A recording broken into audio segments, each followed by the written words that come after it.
ছায়ারাত্রি channel কখনোই কোনো কুসংস্কারকে প্রশ্রয় দেয় না। তাই আমরা কখনোই বলি না যে কোনো ভৌতিক ঘটনা বা কোনো অলৌকিক ইনসিডেন্টকে বিশ্বাস করতে।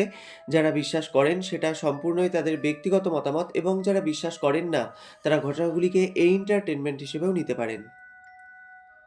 আজকে যে দুটো ঘটনা আমি তোমাদের সাথে শেয়ার করব, ঘটনা দুটো কিন্তু বেশ সুন্দর ঘটনা এবং বেশ মন ছুঁয়ে যাওয়ার মতো দুটো ঘটনাই। এবং বিশেষ করে দ্বিতীয় ঘটনাটি তথাকথিত ভৌতিক ঘটনা না হলেও বেশ মন ভার করে দেওয়ার মতো কিন্তু একটি ঘটনা। তো এই দুটো ঘটনাই দাদাভাই এবং দিদিভাই ভয়েস রেকর্ডিংয়ের মাধ্যমে আমাদের সাথে শেয়ার করে নিয়েছেন, যেটার কিছুটা অংশ তোমাদেরকে আমি শোনাবো। তো যাই হোক, শুরু করছি আজকের এপিসোড নাম্বার 182। তবে ঘটনা শুরুর আগে কিছু কথা আমি তোমাদেরকে বলি। আমাদের যে হোয়াটসঅ্যাপ নাম্বারটি প্রোভাইড করা হয়েছিল আপনাদের ঘটনা শেয়ার করার জন্য, সেই নাম্বারটি আমাদের আপাতত বন্ধ থাকছে। তার কারণ হচ্ছে, মানে যে নাম্বারটি আমরা এখানে হোয়াটসঅ্যাপে শুধুমাত্র ঘটনা দেওয়ার জন্য শ্রোতা বন্ধুদেরকে আমরা যেটা শেয়ার করেছিলাম, কিন্তু এমন অনেক অডিয়েন্স রয়েছে, আমি সবার কথা বলছি না, এমন অনেক অডিয়েন্স রয়েছে যারা কিন্তু এই নাম্বারে ফোন করছে। কিন্তু আমি বারবার করে বলে দিয়েছিলাম যে এই নাম্বারে কেউ ফোন করবে না, কারণ আমাদের সবসময় কিন্তু ফোন অ্যাটেন্ড করা সম্ভব হয় না। তো অনেকে ফোন করছে এবং র্যান্ডামলি তারা কিন্তু গল্প করার জন্য ফোন করছে, কোনো ঘটনা শেয়ার করার জন্য নয়। এবং এমন অনেকে রয়েছে, অনেক অডিয়েন্স রয়েছে, আমি সবার কথা বলছি না। তো অনেক অডিয়েন্স তারা কিন্তু কি করছে, মানে হোয়াটসঅ্যাপেও কিন্তু মানে হাই হ্যালো নর্মাল কিছু মেসেজ করছে। তো যে কারণে কি হয়, মানে আমাদের তো সবার সবসময়তে এরকম মানে মেসেজের রিপ্লাই দেওয়া বা ফোন কলস রিসিভ করা এগুলো তো আমাদের পসিবল হয় না। তো যে কারণে আমাদের এই বিষয়গুলো একটু খারাপই লাগে। তো সেই জন্য আমরা এই যে হোয়াটসঅ্যাপ নাম্বারটি যেটা আমরা প্রোভাইড করতাম ঘটনা শেয়ার করার জন্য, সেটা কিন্তু আমরা আপাতত বন্ধ রাখছি। তো তোমরা আগে যেরকম মেল করতে, মেলের মাধ্যমে তোমরা শেয়ার করতে পারো, অথবা আমাদের ফেসবুক অথবা ইনস্টাগ্রাম আইডিতেও তোমরা ইনবক্স করে তোমাদের ঘটনা যেরকম আগে শেয়ার করতে ওরকম শেয়ার করতে পারো। কিন্তু আমাদের হোয়াটসঅ্যাপ নাম্বারটি আপাতত ঘটনা শেয়ার করার জন্য পুরোপুরি বন্ধ থাকছে। তো যাই হোক, এবার তাহলে চলে যাচ্ছি প্রথম ঘটনায়। তো দাদা ভাইয়ের পাঠানো কিছুটা ভয়েস রেকর্ড আমরা আগে শুনে নিই, চলো। এটা সাধারণত ঘটেছিল আমার সঙ্গে। এটা আমার জেঠিমার জারতুতো বোনের মেয়ের বিয়ে। ঘটনাটা ঘটেছিল 2013 সালে আমার সঙ্গে ব্যান্ডেলে। আমরা এরকম গেছি ব্যান্ডেলে নেমন্তন্ন। কনের নাম হচ্ছে শ্যাম, শ্যাম দিদি। তো আমি গেছি ব্যান্ডেলে, এরকম গেছি সকালবেলা, এখান থেকে গেছি, দিদিদের রাত হবে, রাত জাগবো, আমরা হচ্ছে কনে পক্ষ। তো বিয়ে বাড়িতে রাত জাগবো, আমি একটু ঘুম ঘুম পাচ্ছিল। আমি হাঁটতে হাঁটতে হাঁটতে হাঁটতে বিয়ে বাড়ি থেকে একটু এগিয়ে গেছি, হাঁটতে হাঁটতে হাঁটতে হাঁটতে। তো আমি বিয়ে বাড়ি, ওদের বাড়ির পাশেই হচ্ছে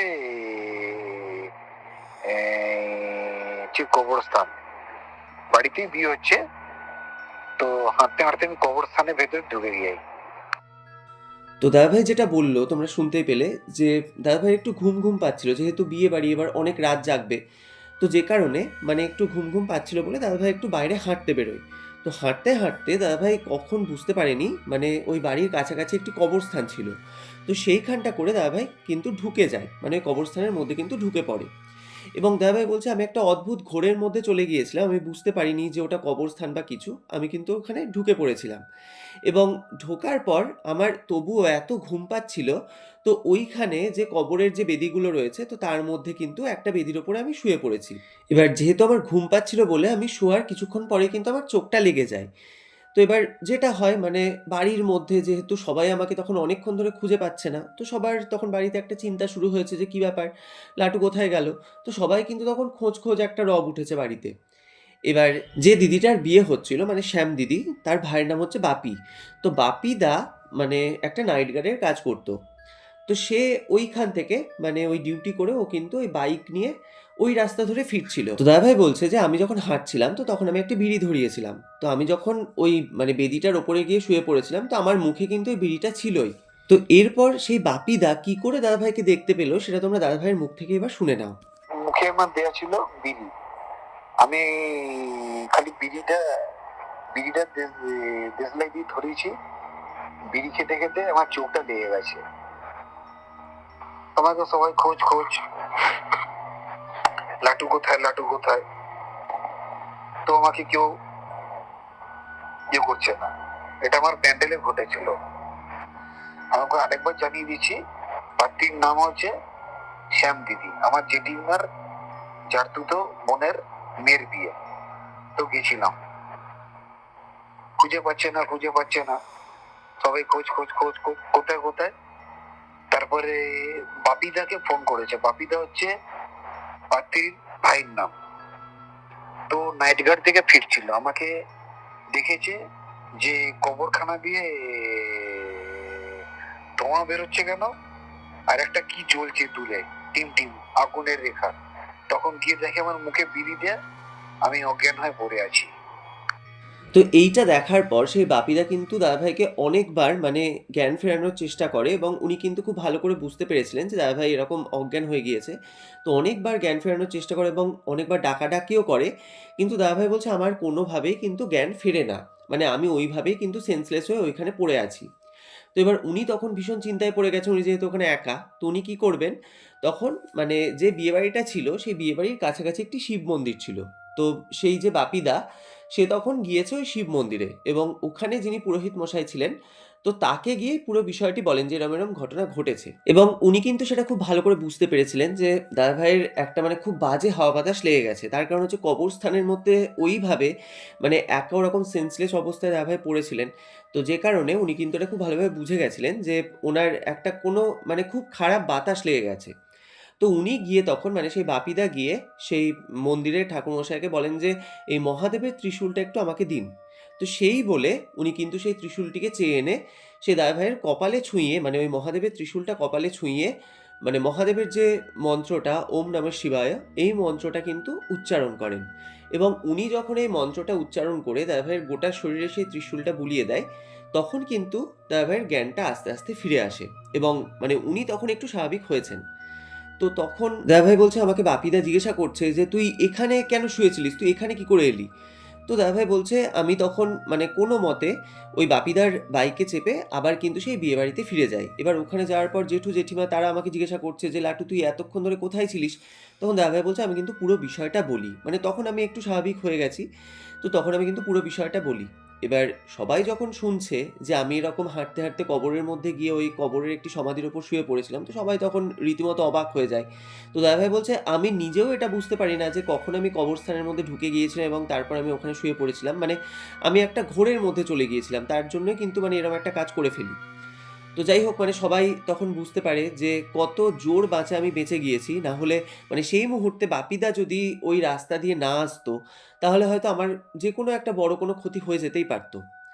তো তারপর যাই হোক আর আমার কোনো রকমের কোনো প্রবলেম হয়নি। আমি সেই যাত্রা বেঁচে যাই। তো এই ঘটনাটি আমার সাথে ঘটেছিল যেটা আমার মানে নিজস্ব এক্সপেরিয়েন্স আমি তোমার সাথে আজকে শেয়ার করলাম। তো সত্যি ঘটনাটি ছোট হলেও খুব সুন্দর একটি ঘটনা আমরা প্রত্যেকে শুনলাম।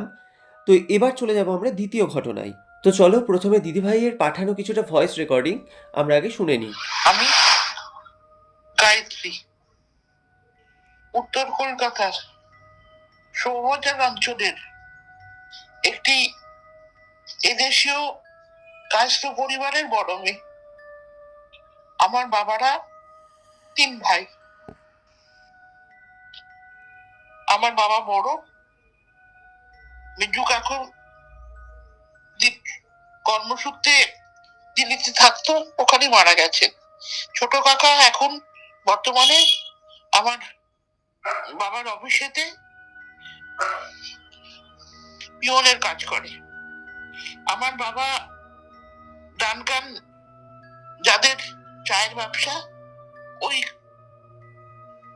অফিসের অ্যাকাউন্টের বিভাগে চাকরি করে।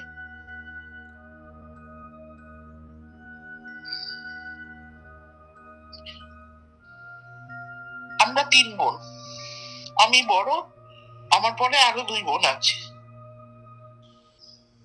আমি পড়াশোনায় ভালোই ছিলাম, মিশনারি স্কুল থেকে পড়াশোনা করেছি। প্রত্যেক বছর ফার্স্ট সেকেন্ড থার্ডের মধ্যেই হতাম। আর এটা জিনিসের প্রতি আমার ছোট থেকেই ভীষণ আগ্রহ। এক হচ্ছে ছবি আঁকা, আর 2 হচ্ছে গান। যে কোনো গানই আমার টানে, তবে সেটা যদি রবীন্দ্রসঙ্গীত গান হয় তাহলে আর কথা নেই। এই জন্য আমি বিখ্যাত রবীন্দ্রসঙ্গীত গায়ক স্বর্গীয় চিন্ময় চট্টোপাধ্যায়ের কাছে গানের তালিম নিয়েছি। উনি ছিলেন আমার ধ্যান। দিদিভাই বলছে যে ছোট থেকে আমাদের পাড়ারই একটি ছেলেকে আমি খুব ভালোবাসতাম। তো যখন আর কি মানে বাচ্চারা পুতুল খেলার বয়স, তো তখন থেকে কিন্তু আমাদের মধ্যে মানে আমাদের দুজনের মধ্যে কিন্তু খুব একটা ভালো বন্ডিং তৈরি হয়। এবার এই সম্পর্কটা মানে আমার এবং আমি যাকে আর কি ভালোবাসতাম, এই সম্পর্কটা কিন্তু আমাদের পরিবারে মানে দুটো পরিবারেই খুব ভালোভাবে মেনে নিয়েছিল। এবার যেরকম হয় বন্ধু-বান্ধবের মধ্যে আমাদেরকে একটু মাঝে মধ্যে খ্যাপাতো, রাগাতো, দুষ্টুমি করতো যেরকম বন্ধুরা হয়। তো সেরকম একটু বন্ধুরা করতো। এবার তখন আমরা বেশ অনেকটাই ছোট। তো এই বিয়ে ব্যাপারটা কি সেটা তো তখনও এতটাও খুব ভালো করে বুঝতাম না। মানে আমাদের মধ্যে যে একটা খুব ভালো বন্ডিং বা খুব যে একটা ভালো বন্ধুত্ব তৈরি হয়েছিল এটা কিন্তু আমরা বুঝতে পারতাম। তো এইভাবেই চলছিল। আর ওই ছেলেটা কিন্তু আমার থেকে ২ বছরের বড় ছিল। তো দিদিভাই বলছে যে এরপর আমি মাধ্যমিক পাশ করি এবং তারপর উচ্চ মাধ্যমিক পাশ করার পর বিদ্যাসাগর কলেজে আমি ইংলিশে অনার্স নিয়ে ভর্তি হই। আর আমাদের কিন্তু একান্নবর্তী পরিবার ছিল। তো তার মধ্যে এবার ঠাকুমা আমাদের কাছে থাকতেন এবং ঠাকুমা কিন্তু তখন বেঁচে ছিলেন। আর দিদিভাই বলছে আমার ঠাকুমা কিন্তু আমাকে খুব ভালোবাসতেন। এবার আমার ঠাকুমার যেহেতু হার্টের অসুখ ছিল বলে রাত্রিবেলায় কিন্তু ঠাকুমার কাছে আমিই শুতাম। তো এবার যেহেতু আমি তখন কলেজে পড়ছি, আমি মোটামুটি একটু বড় হয়েছি। তো ঠাকুমা তখন বলেন যে, "তোমরা এবার বড় নাতনির বিয়ে দেওয়ার ব্যবস্থা করো। কারণ আমি বড় নাতনির বিয়েটা দেখে যেতে চাই।" এবার এই কথাটা তখন ওই ছেলেটার বাড়িতে জানানো হয়। আচ্ছা, এর মধ্যে একটা কথা বলে রাখি যে, এই কথাটা জানানোর ঠিক ২-৩ মাস আগে কিন্তু সেই ছেলেটির বাবা মারা যায়। মানে ও যেহেতু এবার বাড়ির বড় ছেলে ছিল, তো সেইজন্য ওই ওর বাবার মুখাগ্নি করেছিল। মানে ওর বাবার লিভার ক্যান্সার ধরা পড়ে, তো তারপরে আরকি উনি এক্সপায়ার করে যান। এবার তখন ওই ছেলেটা জানায় যে, "আমি তো এই মুহূর্তে কোনোমতেই বিয়ে করতে পারব না। কারণ যেহেতু সদ্য আমার বাবা মারা গিয়েছেন।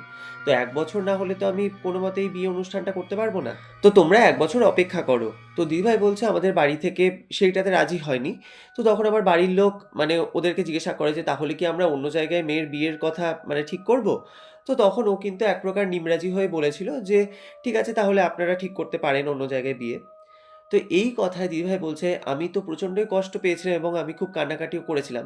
কিন্তু কি করব এটাই হয়তো আমার ভাগ্যের লিখন ছিল।" তো যাই হোক, আমার কিন্তু অন্য জায়গায় বিয়েটা ঠিক হয়।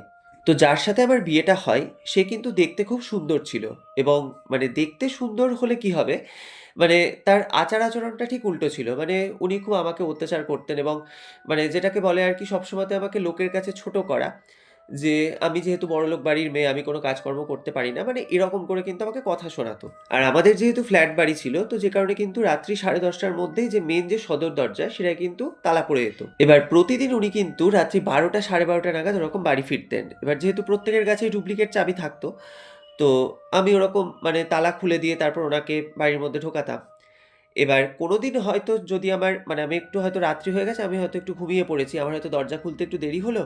মানে বাড়ি এসে ওরকম কিন্তু আবার অত্যাচার শুরু। তো এইভাবেই অ্যাডজাস্ট করে থাকতে থাকতে কিন্তু প্রায় ১৫টা বছর কেটে যায়। তো এরপর ২০১৫ সালের ১২ই আগস্ট উনি কিন্তু সেরিব্রাল থ্রম্বোসিসে উনি কিন্তু এক্সপায়ার করে যান। তো এবার চলো দিদিভাইয়ের মুখ থেকে আমরা কিছুটা ঘটনা এবার শুনে নিই। মানে কাজকর্মের দিকে কোনো মানে চেষ্টা ছিল না। ওই লোকের কাজের জোড়াতাপ্তি দিয়ে চলছিল। তো মারা যাবার ২-৩ বছর আগে আমি আমার সমস্ত গয়নাগুলো ওর হাতে তুলে দিয়ে বলেছিলাম যে, "তুমি এগুলো বন্ধক রেখে তুমি কিছু একটা করবার চেষ্টা করো।" তো আমাদের চার ব্যবসা হচ্ছে অফসেট প্রিন্টিং। তো সেটাই ও জানতো ভালো, সেই কাজটাই আরম্ভ করেছি। ও যে আমার গয়নাগুলো বিক্রি করে দিয়েছে, আমি সেটা কোনো টের পাইনি। আমাকে বলেছিল যে আমার টাকাটা তোমার যখন টাকার দরকার হবে আমি তোমাকে টাকাটা দেবো। আমি গয়নাগুলো এখন ভেবেছি আমি গয়নাগুলো তোমায় ছাড়িয়ে দেবো, কিন্তু আমি ছাড়াতে গিয়ে দেখি গয়নাগুলো তো নেই, উল্টে আমার সমস্ত গয়নাগুলো বিক্রি হয়েছে। তো আমি ওর এক বন্ধু, তারা স্বর্ণকার, তাদের গয়নারই ব্যবসা, তাকে আমি জানালাম। সে বললো, "হ্যাঁ আমি পার্টি ঠিক করেছিলাম ১,৩০,০০০ টাকায় তোমার সমস্ত গয়নাগুলো বিক্রি করে।" এবং দিদিভাই যেটা বলছে যে আমার শাশুড়িও কিন্তু খুব একটা সুবিধার মানুষ ছিলেন না। মানে আমার বাড়ি থেকে যে সমস্ত কাঁসার বাসনগুলো দেয়া হয়েছিল, আমাদের বাড়ির ওপরের যে ভাড়াটিয়া ছিল, তাকে দিয়ে কিন্তু সেই বাসনগুলো উনি বিক্রি করে দেন, মানে আমার হাজবেন্ড মারা যাওয়ার পর। এবং সেই ব্লেমটা কিন্তু আমার উপরেই দিয়েছিল। তো তখন দিদিভাই বলছে আমি তো একা, আমার মানে ছেলে, ছোট ছেলে। তো তখন আমি কি করব? তো তখন মানে আমারই হাসব্যান্ডের একজন বন্ধু এবং সেই দিদিকে আমি বলেছিলাম যে, "দেখুন, যে আমার শাশুড়ি মারা এরকম আমাকে ব্লেম করছে। তো এই বিষয় নিয়ে যদি কোনো রকম কোনো গন্ডগোল লাগে আপনারা তো আমার পাশে থাকবেন।"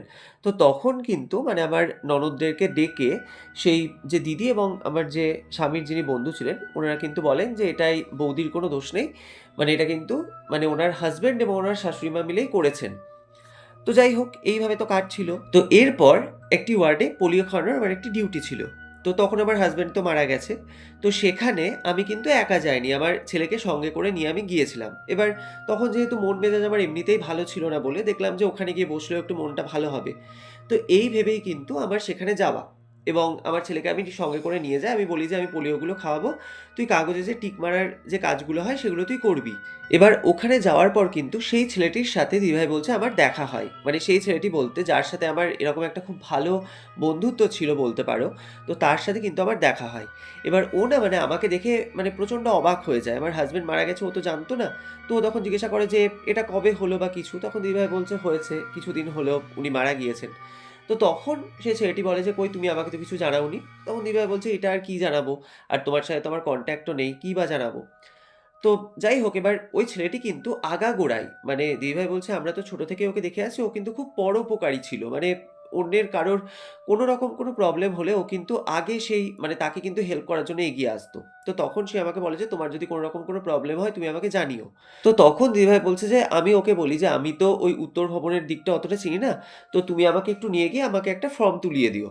তো মানে তাহলে আমার পেনশনটা চালু হবে।" তো ও তখন বলে যে, "ঠিক আছে আমি তোমাকে নিয়ে গিয়ে ওই ফর্মটা তুলিয়ে দেবো।" তো দিদিভাই বলছে আমি ওটা এপ্লাই করেছিলাম নভেম্বর মাসের দিকে এবং মানে কয়েক মাস পরেই মানে ফেব্রুয়ারি মাসেই কিন্তু আমার পেনশনটা চালু হয়ে যায়। তো এইভাবেই কিন্তু মাঝে ১১টা বছর কেটে যায়। তো দিদিভাই বলছে যে গত বছরের ১ম থেকেই কোনো দরকারে যদি আমি ওকে ফোন-টোন করতাম, তো তখনই কিন্তু মানে ওর গলাটা একটু আমি ভাঙা আমার মানে শুনতে মনে হতো যেন ওর গলাটা অনেকটা ভেঙে গেছে। তো ওকে আমি এটা জিজ্ঞাসা করতাম যে, "কি ব্যাপার তোমার গলাটা এরকম ভাঙা লাগছে কেন?" তো তখন ও কিন্তু মানে পুরো বিষয়টা এড়িয়ে যেত। ও বলত যে, "আমি এরকম ঠান্ডায় ঘুরি তো, হয়তো গলাটা চোকড হয়ে আছে বা গলাটা একটু মানে ঠান্ডা লেগে এরকম ভেঙে গিয়েছে।" এবার ও কিন্তু অসম্ভব ভালো গাড়ি চালাতে পারত। মানে ওই ছেলেটা। মানে ওদের গাড়ির ব্যবসা ছিল। তো সেই রকম এবার ওকে অনেক ওই গাড়ি চালানোর সূত্রে অনেক জায়গায় বাইরে ঘুরতে হতো। তো দিদিভাই ভাবছে যে তাহলে হয়তো সেটাই হবে যে ওর ঠান্ডা লেগে এরকম গলাটা ভেঙে গেছে। তো যাই হোক সেইভাবেই তখন কাটছিল। তো এবার সেই বছর দুর্গাপুজোর মহালয়ার দিন আমি দেখি যে আমার ব্যাংক অ্যাকাউন্টে বেশ মোটা অঙ্কের টাকা ঢুকেছে। এবার আমি তখন এটা দেখে না ভীষণ অবাক হয়ে যাই। তার কারণ হচ্ছে আমি তো তখন বুঝতে পারছিলাম না যে এত টাকা আমার অ্যাকাউন্টে কি করে ঢুকলো। এবার আমার শ্বশুরবাড়ির কেউ তো আমাকে এই টাকাটা দেবে না সেটা আমি খুব ভালো করেই জানি। এবং মানে আমার বোনরাও কেউ দেবে না।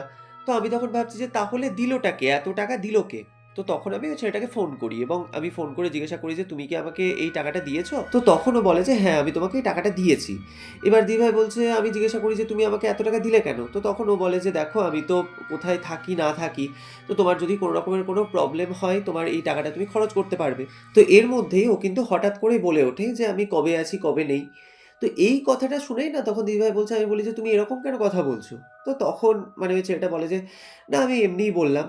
তো যাই হোক মানে দিদিভাই বলছে এই কথাটা না আমার তখন বেশ একটু খটকা লাগে যে, ও হঠাৎ করে এরকম কেন কথা বলল যে, কবে আছি, কবে নেই। তো যাই হোক সেই দিনটা তো কাটে। তো এবার কিন্তু দুর্গাপুজো আসে। তো দিদিভাই বলছে, "আমি রামকৃষ্ণ মিশনের দীক্ষিত এবং সেই ছেলেটাও কিন্তু রামকৃষ্ণ মঠেরই দীক্ষিত।" তো প্রতি বছর যেরকম ওই বেলুড় মঠ থেকে সন্ধি পুজো টিভিতে দেখানো হয়, তো সেই জন্য কিন্তু আমি প্রতি বছরই ওকে ফোন করে বলতাম যে টিভিতে এরকম দেখানো হচ্ছে।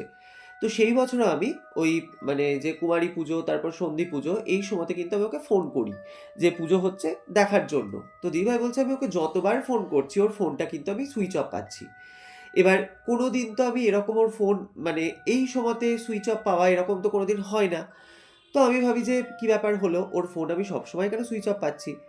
তো যাই হোক এইভাবে কিন্তু পুজোটা কাটে এবং লক্ষ্মী পুজোর সময়তেও ওকে যখন আমি ফোন করি তখনও কিন্তু ওর ফোনটা আমি সুইচ অফই পাই। এবার এতদিন যাবৎ কিন্তু ওর সাথে কোনো রকমের কোনো কনট্যাক্টই নেই। কারণ যখনই ওকে ফোন করা হচ্ছে তখনই ওকে আমি মানে সুইচ অফ পাচ্ছি ফোনে। এবার আমাদের পাড়াতে কিন্তু কালীপুজো খুব বড় করে একটা মানে যেরকম হয় আর কি পাড়াতে, তো সেরকম কিন্তু খুব বড় করে সেই কালী পুজোর আয়োজনটা করা হয়। তো সেই কালী পুজোর মানে চাঁদা উপলক্ষে আমি কিছু টাকা ওকে দেবো বলে ওকে কিন্তু আমি ফোন করেছি। এবার যখন ওকে ফোন করছি কালী পুজোর সময়, তখনও কিন্তু ওর ফোনটা সুইচ অফ। তো যাই হোক, এইভাবে তো কালী পুজোটাও মিটে যায়। তো দিদিভাই বলছে এতদিন যাবৎ যখন ওর কোনো কন্ট্যাক্ট পাচ্ছিলাম না, তো আমাদের পাড়াতে একটি হোটেল মতো আছে, তো ওখানে কিন্তু ওই ছেলেটা বসে আড্ডা মারতো। তো আমি সেই হোটেলের যিনি আর কি কাকু ছিলেন, মানে হোটেলের যিনি মালিক, তো ওনাকে আমি ফোন করি এবং ফোন করে ওর কথাটা জিজ্ঞাসা করি যে কাকু, ওর খবর তো আমি বেশ কয়েকদিন ধরে হলো, মানে বেশ কয়েক মাসই বলতে পারো যে পাচ্ছি না এরকম। তো মানে ওর খবর কি তুমি জানো? তো তখন উনি না মানে ভীষণ অবাক হয়ে যান এবং উনি অবাক হয়ে আমাকে বলছেন যে তুমি জানো না, ও তো মারা গেছে, ও তো আর বেঁচে নেই। এবার দিদিভাই বলছে এটা শুনে না মানে আমি তখন প্রচণ্ড অবাক হয়ে যাই, মানে ও মারা গিয়েছে মানে, মানে আমি কিছুই খবর পেলাম না। তো তখন মানে সেই কাকুটা বলে যে ওর যেটা হয়েছিল, ওর জিভে ক্যান্সার ধরা পড়ে। এবার ও যেহেতু একটু চাপা স্বভাবের ছেলে ছিল, কাউকে কিছু বলতো না। এবার যেটা হয় মানে ওর ক্যান্সারটা ধীরে ধীরে এতটাই স্প্রেড করে যায় শেষের দিকে, মানে ও ঠিক করে কথাও বলতে পারতো না এবং মানে বেশ কয়েকদিন ধরে ও কিন্তু প্রচণ্ড কষ্ট পায় এবং তারপরে কিন্তু ও মারা যায়। এবার দিদিভাই বলছে তখন আমি বিষয়টা রিলেট করতে পারি যে এরকম যখন ওকেই আমি ফোন করতাম তখনই ওর গলাটা আমি এরকম ভাঙা ভাঙা পেতাম, মানে মনে হতো যেন ওর গলাটা একটু বসে গিয়েছে বা কিছু। এবার ওকে জিজ্ঞাসা করাতেও মানে পুরো বিষয়টা এড়িয়ে যেত, বলতো যে ঠান্ডা লেগেছে বা গলাটা একটু এরকম ঠান্ডায় চোখড হয়ে গিয়েছে, এরকমই ও বলতো। তো যাই হোক, এবার কি বা করা যাবে? মানে এরকম একটা খবর পেয়ে না মানে তখন আমার সত্যিই ভীষণ খারাপ লেগেছিল। এবং সত্যি কথা বলতে দিদিভাই বলছে যে ওর জীবনটা কিন্তু খুব কষ্টের জীবন। মানে ওর ভাইও ওর কাছে থাকতো না, দিদিরাও থাকতো না, বাবা-মা দুজনেই মারা গেছে। বিয়েটাও জীবনের খুব সুখের হয়নি। মানে খুব প্যাথেটিক জীবন ওর। এবং ও সত্যি কথা বলতে এতটাই পরোপকারী ছেলে ছিল, মানে কারোর কোনো রকম প্রবলেম হলে ও সবার আগে কিন্তু নিজে ঝাঁপিয়ে পড়তো তাকে বাঁচানোর জন্য বা তার হেল্প করার জন্য। মানে এরকমই একটা আমাদের পাড়ার খুব সম্ভ্রান্ত পরিবারের বউ, মানে তার কুষ্ঠরোগ হয়েছিল বলে সে বিধবা ছিল এবং তার কোনো ছেলেপিলে হয়নি বলে তার মানে শ্বশুরবাড়ি থেকে তাকে বের করে দেয়। তো এবার সেই মানে সেই মেয়েটা মানে অসহায় মেয়েটা ওরকম রাস্তায় ভিক্ষা করে করে খেত। তো সেই অসহায় মেয়েটিকে সে একটা মানে থাকার ব্যবস্থা করে দেয়, মানে ওদের যেহেতু গ্যারেজ ছিল সেই গ্যারেজের একটা কোণাতে তাকে থাকার ব্যবস্থা করে দিয়েছিল এবং ওই যে হোটেলটায় ও বসে যেখানে আড্ডা দিত সেখানে বলে দিয়েছিল ওখান থেকে ওর দুবেলা খাওয়ার ব্যবস্থা করে দিয়েছিল। এবং এছাড়াও আরও অনেক মানুষেরও সাহায্য করেছে, মানে সত্যি কথা বলতে এক কথায় ভীষণ পরোপকারী ছেলে ছিল ও। এবং আমাদের পাড়ায় যে এই কালী পুজো হতো, সরস্বতী পুজো হতো, সেগুলোর মানে সমস্ত কিছু ডেকোরেশন সাজানো থেকে শুরু করে ঠাকুর আনা, মানে সমস্ত ব্যাপারে ও এতটাই ইনভলভ থাকতো। এবং ঠাকুর যে রাত্রিবেলা এরকম প্যান্ডেলে পড়ে থাকতো, ওই ঠাকুর পাহারা দেওয়ার জন্য একাও রাত্রিবেলা এরকম মানে প্যান্ডেলে শুয়ে পড়তো। তো এবার তো ও মারা গিয়েছে, তো এবছর তাই পাড়ার ছেলেপিলেরা দিদিভাই বলছে আমাকে বলছে যে মনে হচ্ছে যেন আমরা এটা যেন ফিল করছি যে আমাদের কানের কাছে এসে কেউ যেন বলছে যে তোরা ভয় পাস না, আমি আছি তোদের সঙ্গে। মানে এটা মানে সেই পাড়ার ছেলেরা বলছে যে আমরা এটা ফিল করতে পারছি। তো যাই হোক, এটা তো একটু মনে হবেই, একটু গা ছমছম ব্যাপার, এটা তো করবেই।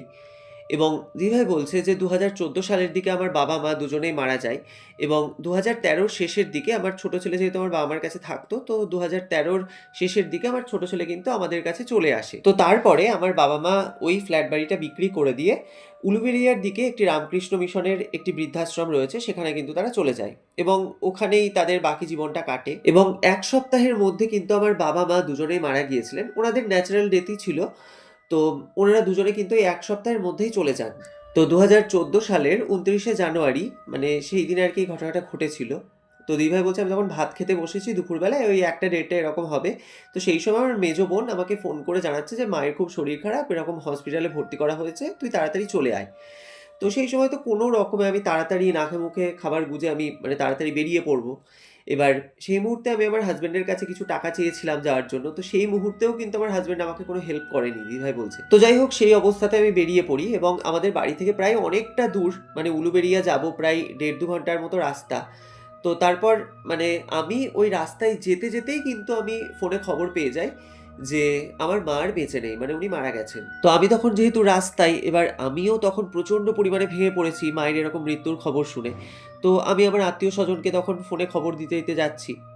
এবার সেই দিন দিদিভাই বলছে মানে আমার শ্বশুরবাড়ির তরফ থেকে কেউ আমার পাশে কিন্তু দাঁড়ায়নি, শুধুমাত্র আমার ওই বন্ধুটা ছাড়া।